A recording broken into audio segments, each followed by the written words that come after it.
Nicholas Borners of Capital Link, I would like to welcome you all to the second day of our Norway Maritime Forum.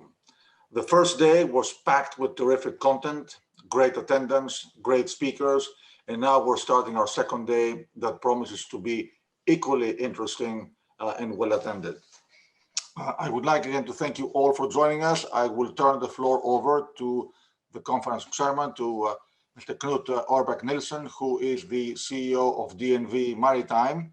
I'd like to thank him again for the partnership putting this great event together. I'd like to thank the panelists for being with us today. And without any more delay, I will turn it over to Knut. And again, thank you very much.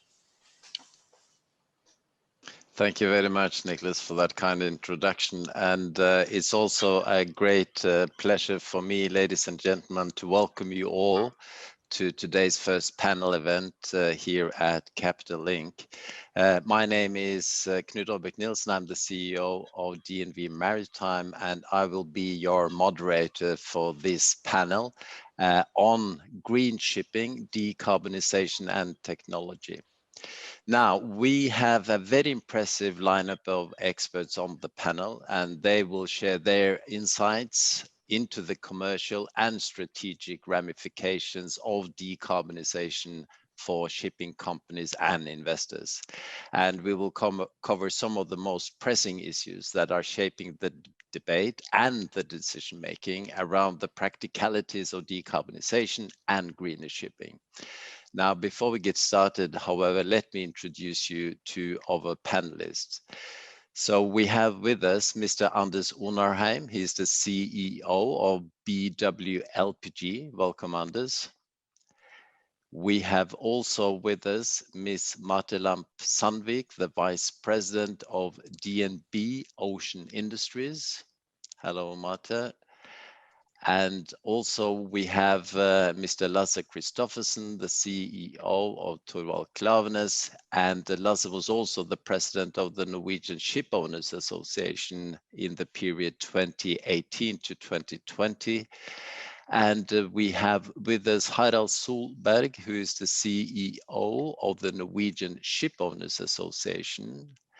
Hello to Lasse and Harald. And then last but certainly not least, there's Mr. Erik Nøklebye, the Executive Vice President and the COO of Shipping Services at Wallenius Wilhelmsen. So good afternoon to all of you. Now, let me just introduce very quickly to this panel. So we can say that the tectonic shifts from new regulations, decarbonization ambitions, and new technologies are leading the transformation sweeping across the global shipping industry. And its pace continues to accelerate because of environmental consciousness, societal and market pressures, and the ongoing pandemic. The Norwegian shipping community is known as a driving force in green shipping and for being pioneers of new developments in this field. And ship owners are, however, called to make strategic decisions at a time when many of the deciding factors are still very uncertain, be it the regulatory changes, the type of propulsion systems, or the pricing and availability of new fuel types. Our panel today will debate the burning questions surrounding these issues and lend their insights into how the panelists are positioning their companies and organizations to succeed in this rapidly evolving market. So that was sort of framing the discussion for this afternoon. And let me get straight on to the first question. And if I could start that with you, Anders.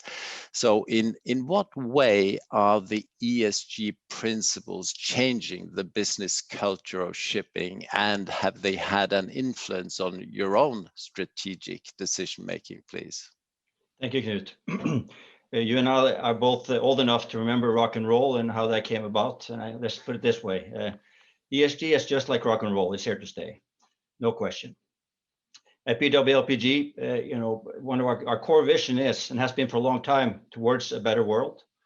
and we stand by that. But yes, ESG is definitely changing how the business behaves, and how shipping culture has to change. In order to attract the investor interest, and also to meet all the demands from regulators, we just have to adapt. Investors demand it, and the IMO and others will force us to do it. In the past, shipping companies could wait and see. Regulations would come, but they were far out there in the future, and there will all be extensions and so forth. We've seen from IMO 2020 there's hard stops. We're seeing another hard stop coming, EEXI, in 2023. So yes, we have to adapt. We have to change how we've been thinking. Most focus so far has obviously been on the E and the ESG.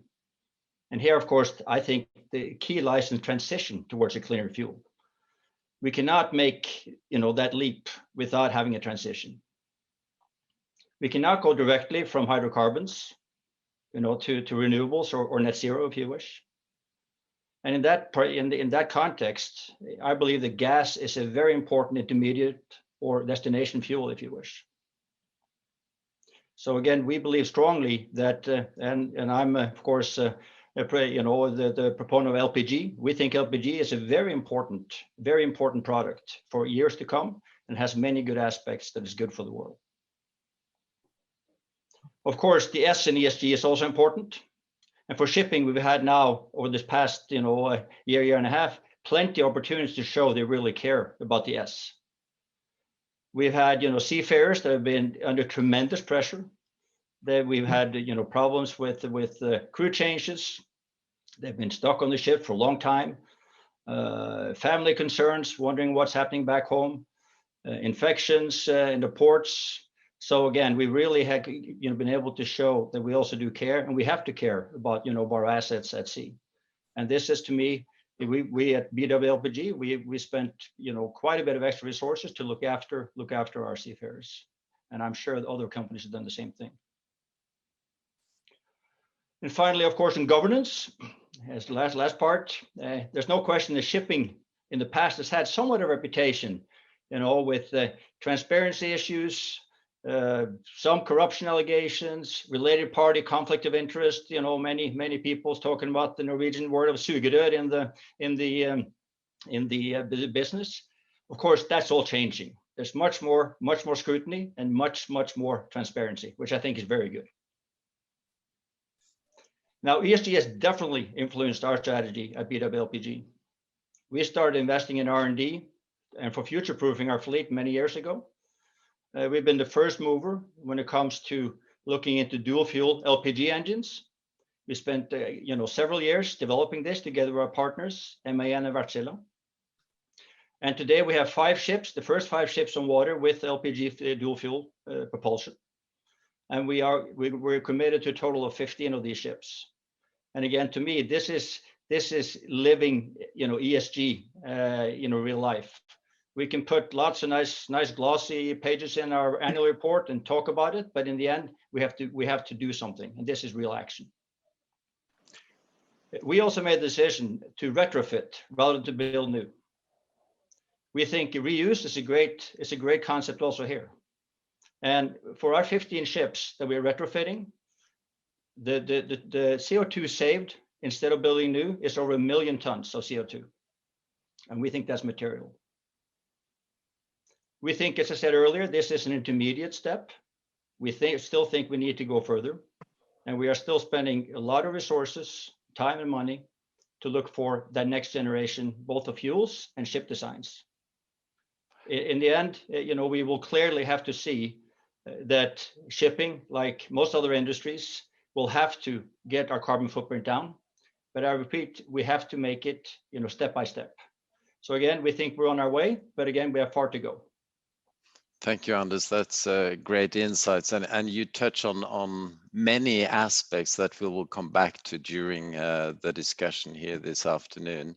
And you also said ESG is here to stay, which I think is also a very interesting viewpoint, not least a comparison to rock and roll. What's your view, Lasse, if I could come to you now? You don't look like a hard rocker, but maybe you share some of the views that Anders gave, please. Yeah, definitely. I care about the rock and roll as much as shipping, so that's a good parallel. But no, I think, I mean, the ESG is just a natural new formalization for our industry. We have become much more both socially and governance savvy, I would say. But I think the big issue on the E now these days, of course, that's decarbonization, and that's really the centerpiece of our strategy, and has been so since 2015. Back then we defined there are two main value drivers in our industry where you can create new value for the industry and the customers, and that's through digitization and decarbonization. And those are really the areas where we believe you can make winners or losers. And following that, we have worked quite focused on developing our combination carrier business, Klaveness combination carriers, which was listed 2 years back, and we are very proud that we actually have the most carbon efficient deep sea transportation you can find. We are both a tanker and a bulker, and we are carrying cargo more than 90% of the time. So comparing to a standard tanker or bulker going to Australia, we have 30-40% less emissions. So obviously this has been a centerpiece of our strategy. Up until now, it's been nice. I would say now, going over the next 10 years, it's need. And now for the first time, we are in dialogue with customers who are willing to pay extra for decarbonization, meaning that they're willing to pay up on the freight if we're able to deliver on a more carbon efficient transport than what we have done before. So I think ESG in general is coming, but to me, the big theme of the year, of the day, of the decade, that's decarbonization, and now it's finally happening. Thank you, Lasse. That's very interesting views. And if I could turn to you, Marthe, so you heard from two leading shipping companies how they are progressing on this, but you are now in the banker business, so maybe you could share with us your views, please. Absolutely. Thank you, Knut. Well, for DNB, ESG is business as normal and to a large degree, and it's been that for a while. And of course, it's an integrated part of everything that we do in the bank, and it affects capital allocation and how we prioritize clients and our business strategies. And it's an integrated part of the credit metrics as well, but it's one part of a whole evaluation that we do, of course. But it also impacts policies and initiatives that we take part in. And for several years now, DNB has been working with the responsible ship recycling standards, where we aim to get the green recycling clauses into 100% of our new loan agreements. We're part of and a founding partner of the Poseidon Principles.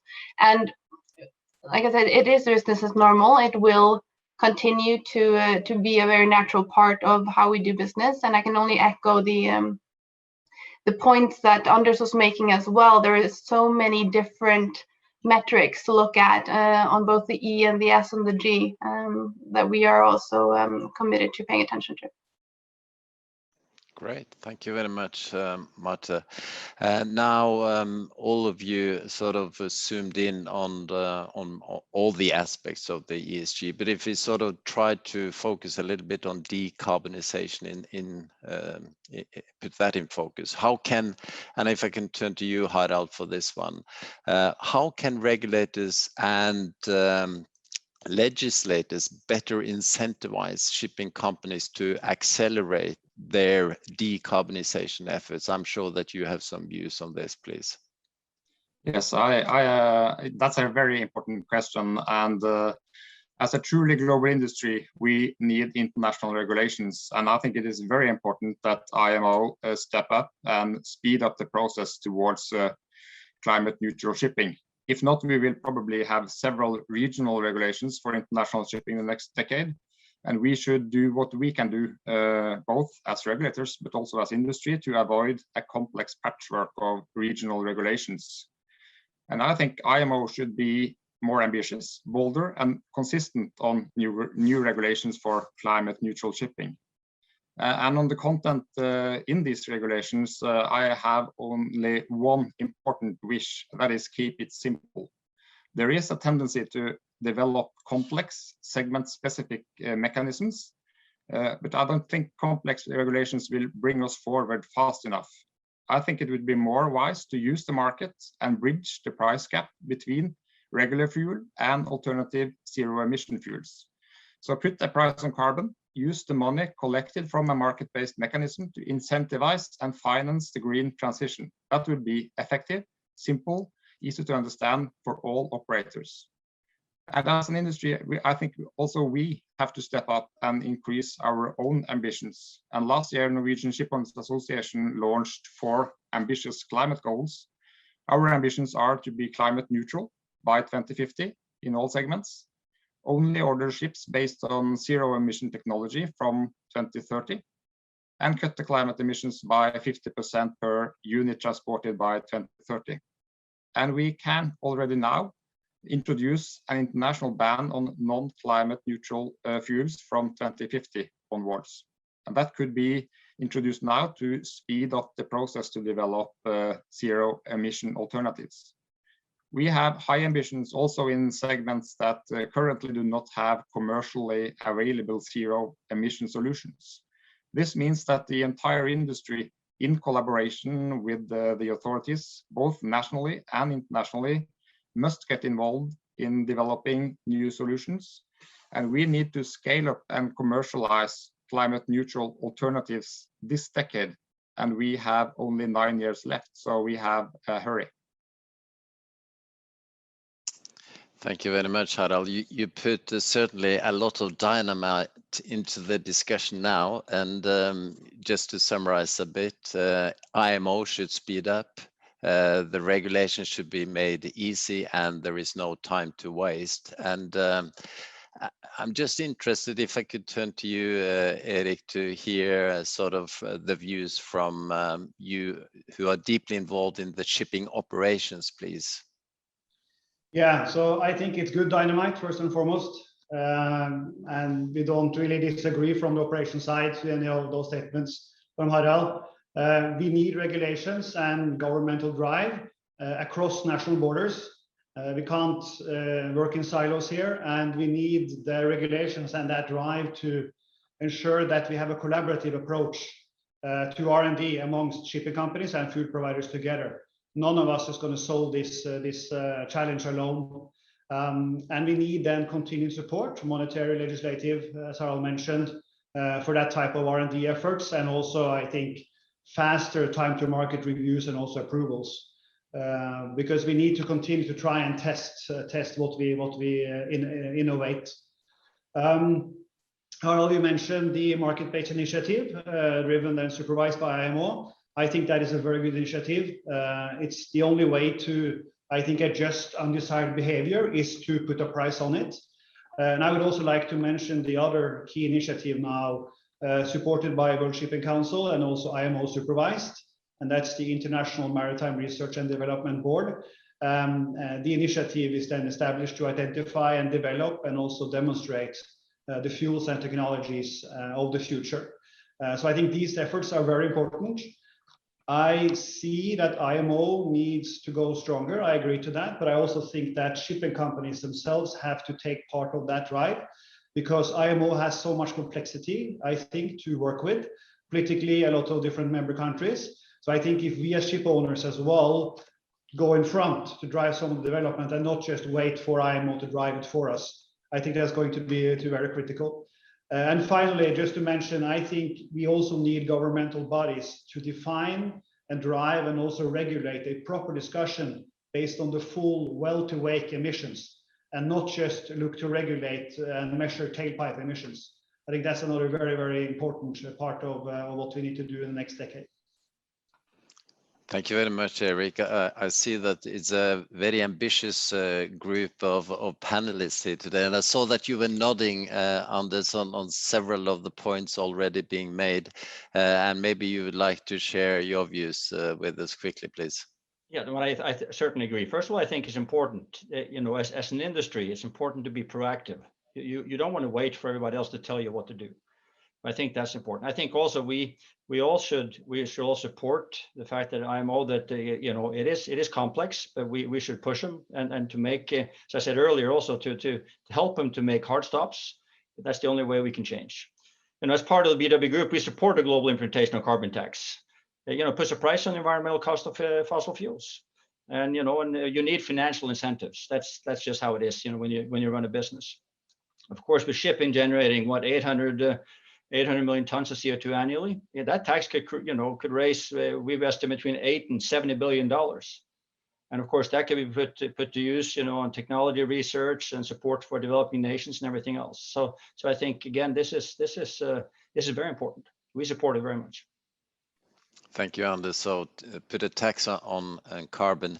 Let's keep that in the back of our heads while we sort of explore a bit more the financing part of green. Knut, can I just jump in with a very quick comment to the post item? We agree with everything that's been said here, and in addition to being easy and simple to understand, I think it's also very important that the cost is predictable, and that's important for the companies, it's important for the bankers, it's important for the investors. So just to echo that, to make sure that it's easier to forecast and to understand what's going on. Thank you, Marthe, for making that comment. So let's stay with the financing a little bit. So let me turn to you, Marthe, since you are also representing the finance business here. Has the implementation of the Poseidon principles changed the game for ship finance, and what is your perspective on green ship finance in practice and the first year of implementing the Poseidon principles, please? Well, I don't think it's changed the game so much. I think ship finance is very much still recognizable, so to speak. But what the Poseidon principles have done for us in DNB, first of all, it's given us the ability to measure our footprint and the footprint of our portfolio, which gives us the ability to track our performance over time, and that's valuable. It's also given us a very interesting data set. And allowed us to analyze and look at our portfolio and our clients and vessels' emissions in carbon intensity from a different perspective, and testing hypotheses, and that's also very, very valuable. And now, after the first year reporting, there are still some kinks in the method and things to work out, and DNB is heading up the technical committee there, and that's still work to be assessed. So, but overall, it's an incredibly valuable tool, and it's a very, very, very interesting view for us to have on our portfolio. And in addition, it's a quantitative metric, and it can be used as a KPI in sustainability-linked financing. And we've seen a number of financing over the past year enabling that. And that's very interesting as well, because when you have quantitative KPIs, that adds accountability, and it makes the products easier to track performance-wise. So that's very important. And if we talk about green financing, deep sea shipping in its current state isn't going to be able to be sort of green financing for a long while to come still. So we need to have transition financing and sustainability linked financing that can be more inclusive in that and can bring a larger part of the industry in that direction. I think that's very important. Then we come back to how good it is to have these quantitative KPIs and tools that we can employ. So that's something that we find very, very, very important, to also have strong frameworks that, and we see a lot of different frameworks coming out on the green side, which is really, really good. And we need to keep developing them to also be transition focused, so that we can have a strong transition in the industry as a whole. Thank you, Marthe, for sharing your insights. So transparency, measurements, KPIs, important ingredients of the Poseidon principles. And Anders, you also have a background from the finance industry from before, but maybe addressing this from the ship owner's perspective. What's your view on this, please? I don't think I think it's been very limited impact so far on the Poseidon principles. I think the only thing we've seen is there's some added requirements to provide some more fuel consumption data and so forth to lenders, but so far, not a big impact. You know, I question. And again, I'm not sure yet that, you know, shipping. We and there are, you know, some notable exceptions, but I think shipping we're still viewed as something that's not really green. You know, many of us transport fossil fuels, and so we have a challenge still. And so I don't really see any green ship financing for deep sea shipping as of now. Of course, there are sustainability-linked loans, and also, you know, transition loans to help shipping companies finance investments, and you know, to improve our emissions. So which is important. I mean, we made, you know, as I said, we made a huge investment into the LPG propulsion engines. We're investing $130 million in capex to retrofit 15 ships. First 5 ships, there were no green financing available at all, and at least not that was competitive. The next 6, we're going to use transition loans, and then for the remaining 4, we're looking to see if we can use both transition and sustainability-linked financing. So, but again, so far, impact has not been great, but we still think it's important, you know, and we see that the lenders increasingly are focusing on our profile. So it will happen, but so far, limited impact. Thank you, Anders, for sharing that. And I saw that you've been nodding, and then you looked very serious, Lasse. So maybe we could hear it from you, please. I just try to appear serious. That's it's an image.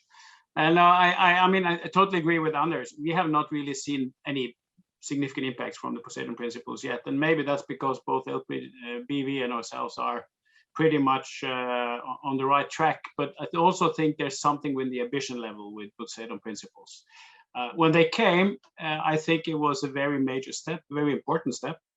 But I think what has happened over the last 6-12 months on the decarbonization scene is just, you know, unbelievable. If you see, and I think this whole thing started around the Greta Thunberg and the youth uproar, and just within this year, companies that we talk to have changed their strategies, and I think you need to look into that in the Poseidon Principles as well.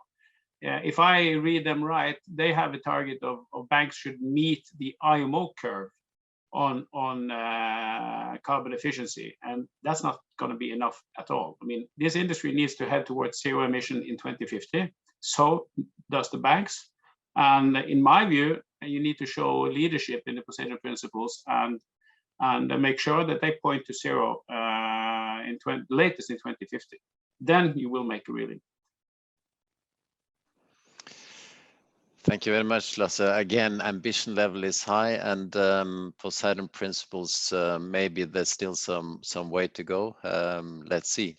Now, I would like to turn a little bit towards Norway, and after all, this is the Norway Maritime Forum in Capital Link. So Norway is known globally, I think you all agree, as a powerhouse for green shipping initiatives, especially maybe on the short sea shipping, batteries, LNG as fuel, etc. What are your thoughts for both financing and scaling up the innovation that takes place here to the global stage and deep sea shipping? And I mean, we have touched on R&D in this discussion earlier. So Lasse, if you could have the first shot at that question, please. Sure, I can try. And obviously, this is not an easy one to conclude on. But I mean, let me start like this. I think the Norwegian government has been pretty good in creating an ambitious Norwegian championship, with starting with the battery ferries, then trying out some hydrogen ferries and other stuff. The problem is that the technologies that work on a national level doesn't scale on a global level. And if you really want to address the decarbonization market, to put it like that, 80% of the emissions are on deep sea vessels, and they will not be able to carry any batteries. So I mean, we've seen a lot of investments into battery production, and just to give you an idea of the scalability of that, we have new vessels, the Clean Boost, just delivered yesterday, 80,000 tons-ish carrying capacity. If we replace the fuel tank with Tesla batteries, they will have a weight of 90,000 tons. So that's one element to it. the price of those batteries will be $850 million.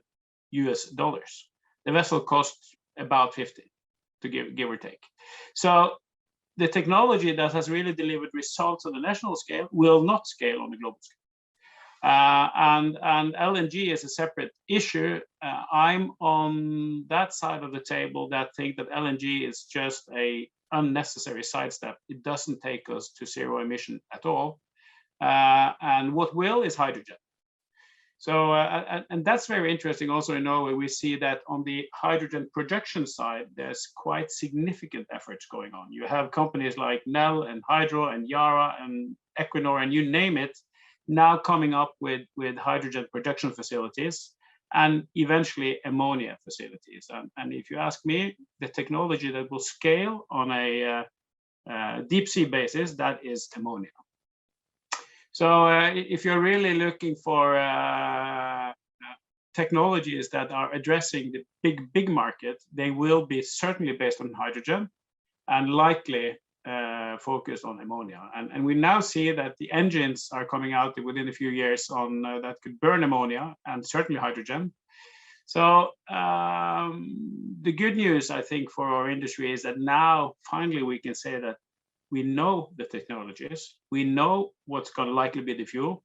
Now it's just a question of scaling them. But quite a few Norwegian companies are, I would say, well positioned to do so. And I think also your own company, Knut, DNV, I mean, there's a whole new issues surrounding the new fuels and technologies. And we move from emissions to safety concerns, for instance, when you move to ammonia. So there are a lot of issues to be looked at, but in general, Norway have players along all these different elements of that value chain. So I think look to Norway still works when it comes to shipping. Great, thank you, Lasse. And you know, trying to dig a little bit deeper into this issue of scaling up from the, say, the national or the short sea initiatives in Norway to the world scale and deep sea shipping. Harald, maybe we could hear your views on this as well, please. Yes, I think that's a very important and tricky question. We see a lot of interesting projects who focus on alternative fuels and alternative energy carriers within the Norwegian maritime cluster for now. And I think it is a good idea to use the Norwegian coastline as a laboratory to learn from different technologies in small scale and apply the best and more efficient solutions on board larger ships. And when it comes to the regulations and the drivers for this development, I would focus on two important drivers which has been established from the Norwegian Parliament and Norwegian government. The first one is the NOx levy, where the money collected are sourced back to the industry to cover extra cost of investing in new, more costly and immature NOx reducing technology. This has been a very important driver for investing in new technology, and this NOx fund system or NOx fund mechanism could serve as a good parallel for a workable mechanism for CO2. This is very useful and it's very effective, and it covers the risk of investing in new and mature technology. And the second driver, which has been important in the Norwegian maritime sector, has been the Norwegian Parliament's willingness to use their buying power through zero emission requirements in public tenders for Norwegian ferries. This zero emission requirement has been the main driver for the development of battery ferries along the Norwegian coastline. Today, there is no technology hinder to decarbonize the whole Norwegian ferry sector. I am aware that batteries are not a solution for deep sea shipping, but I think that when the cargo owner use their buying power, putting requirements to the ship owners, this makes a good transition power to develop new technology and new solutions. So I think both the NOx experiences, NOx fund experiences, and the zero emission requirements in public tenders from Norway serves as good examples on how this cooperation between industry, governments, and regulations is very important to drive the transition. Thank you very much, Harald, for giving those insights. And Erik, if I could turn to you, you're in Hong Kong, so in a way you've taken this to the personal level and taking the sort of the maritime heritage from Norway to Hong Kong, but probably you have some other thoughts on this as well, please.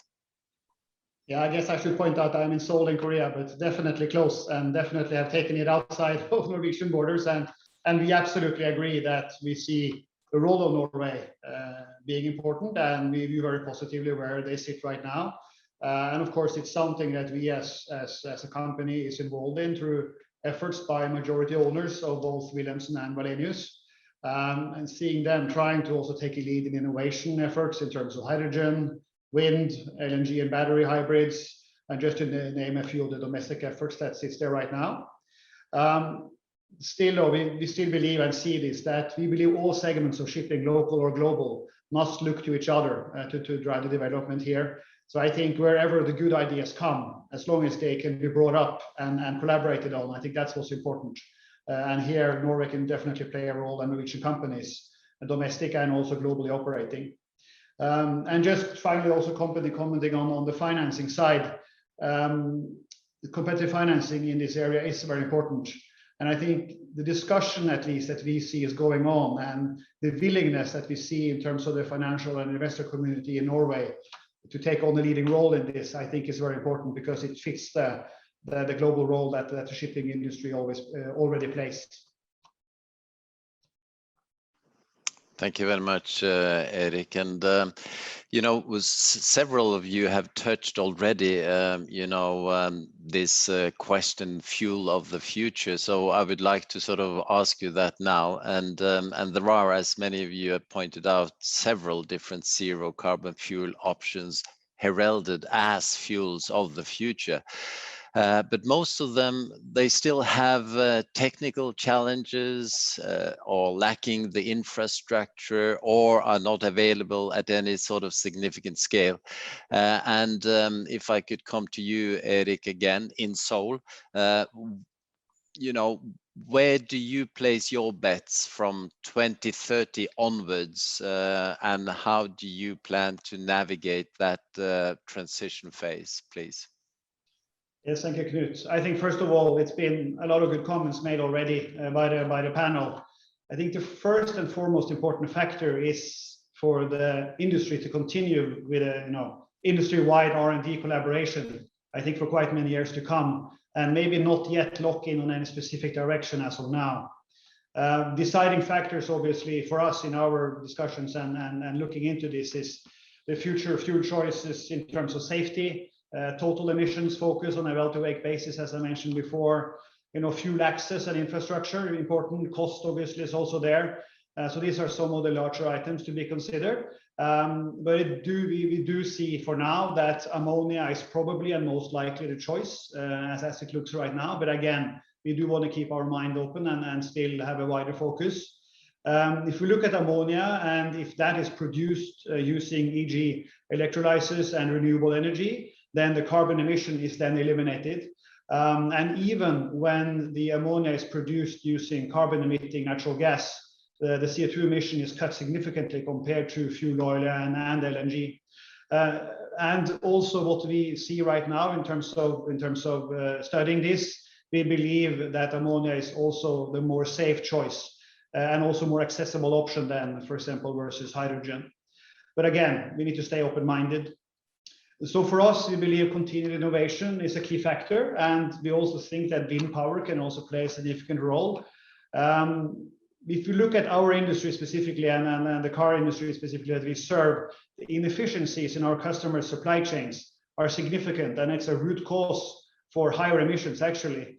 And if we can digitalize the supply chain and also collaborating on using the data, we can actually allow for the use of, for example, wind power without any negative effect on total lead time from factory to end consumer.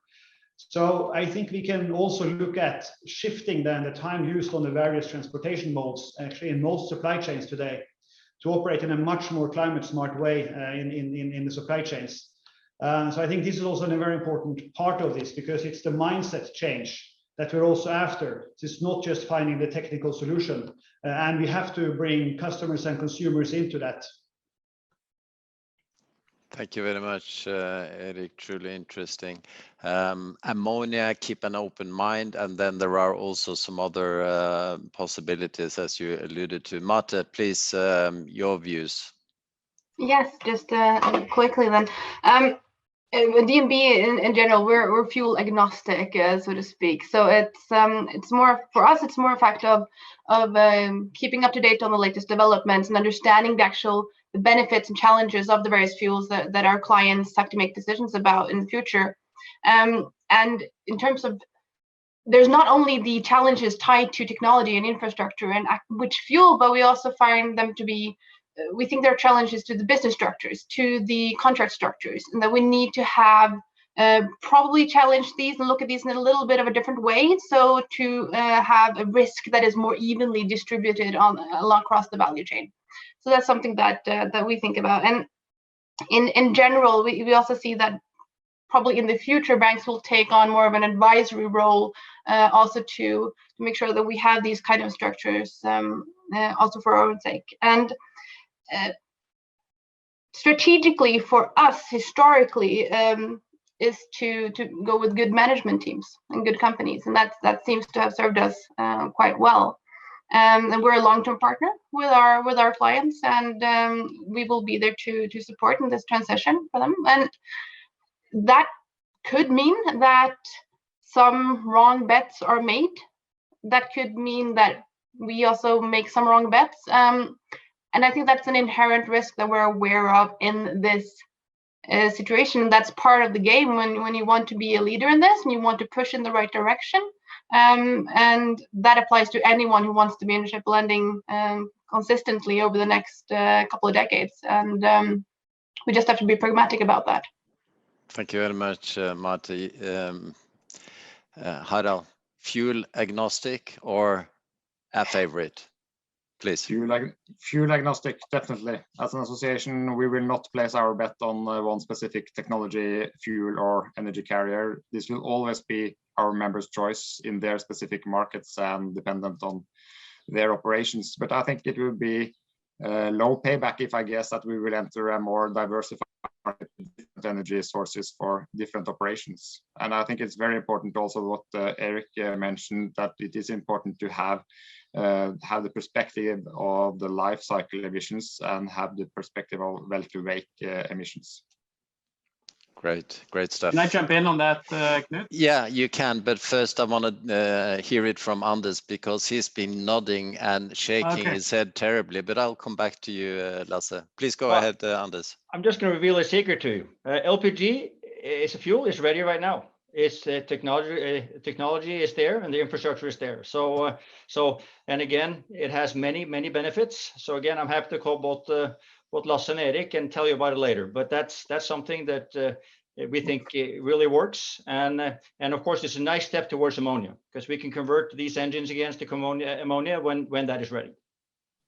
Thank you, Anders. You're not fuel agnostic, I take it. Nope. Lasse, please go ahead. Yeah, no, I just wanted to kind of short the discussion a little bit, because we talk about hydrogen versus ammonia, which is of course not the right way to think of it, because all the new fuels that we're looking at will be based on hydrogen as a starting point. The starting point is to use renewable energy to make hydrogen, or of course you can take it out of LNG, but that seems not to be cost effective. So the starting point is hydrogen. Then the question is, Lasse, let me just interrupt you. You have to be quick now. So yeah, please come to the conclusion. I will, but the point is that it's not a discussion of if we have a hydrogen, it's on which way are we carrying the hydrogen on board. Are we adding CO2 in terms of methanol? Are we adding nitrogen to become ammonia, or as hydrogen itself? So and these are different modes, but the question of whether it's hydrogen, I think that's more or less concluded. Thank you very much. And I'm sorry that I had to sort of push you a bit on the time there, because as you probably can understand, 45 minutes is not really a lot of time for sharing the views from a great panel like yours. And I'm pretty sure, Niklas, that we could have kept going for at least another 30 minutes if you had set that time aside. But, you know, I thought we touched on some very interesting topics, and I certainly enjoyed a lot of the insights and the expertise that all of you brought to the discussion. And I would like to thank you very much for spending the time, sharing the expertise, putting your emphasis on many of the different topics that we touched during the discussion, not least collaboration, R&D, keeping an open mind and keep on exploring opportunities. So with that, I would just like to thank all of you very much and hand it over to you, Niklas. And I believe we are relatively good on the timing. We are perfect with the timing. Great panel. We are going to rock and roll now for the rest of the day. Thank you very much for a very vibrant and insightful beginning of the second day. As you said, we could go on for a long time. Very spirited discussion, very insightful. Thank you very much to all of you. And have a wonderful rest of the day. Thank you.